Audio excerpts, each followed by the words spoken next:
Oui, vous pouvez les imaginer fous de joie parce qu'ils sont fous de joie. Et depuis la fin du match, on entend des concerts de klaxons, de la derbouka, des cris. D'ailleurs, un petit peu trop parfois, les esprits se sont un tout petit peu échauffés. C'est pour ça qu'on s'est un petit peu écarté du bar. Mais les choses sont revenues à la normale et l'heure est à la fête. Et pour parler de cette fête, nous sommes avec Mohamed. Bonjour. Bonjour.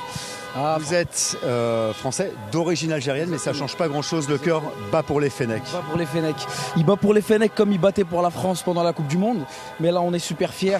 On est super fiers de la performance que nous ont donné nos joueurs. Le dernier but de Riyad Mahrez à la dernière minute, c'est une joie, une libération pour nous. Expliquez-nous comment vous l'avez vécu. On a vu l'explosion de joie. Vous, personnellement, qu'est-ce qui s'est passé quand il y a ce but quasiment à la fin du temps réglementaire? On n'arrive pas à y croire en même temps, mais on se dit qu'on s'y attendait. Parce que ils nous ont pas déçus depuis le début. Même le match dernier où ça a été serré avec la Côte d'Ivoire, une très bonne équipe d'ailleurs. C'est une explosion intérieure et comme vous pouvez le voir derrière, une explosion extérieure. Vous êtes sans doute trop jeune pour avoir connu une telle attente, mais ça fait quasiment 30 ans, 29 ans que les Fennecs n'ont pas été en finale, qu'ils n'ont pas gagné.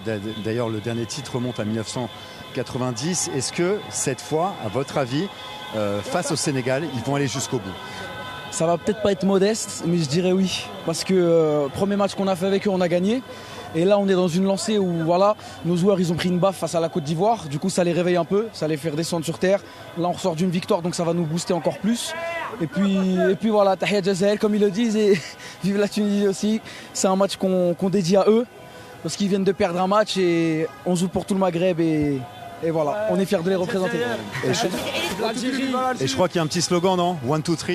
1, 2, 3, viva l'Algérie! Viva l'Algérie! On y fort là! On a gagné!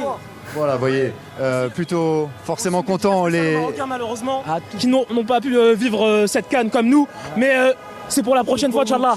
Voilà, solidarité maghrébine et les supporters des Fennecs très heureux ce soir. Ils vont continuer à fêter ça une bonne partie de la nuit, Nabia. Merci beaucoup Mathieu.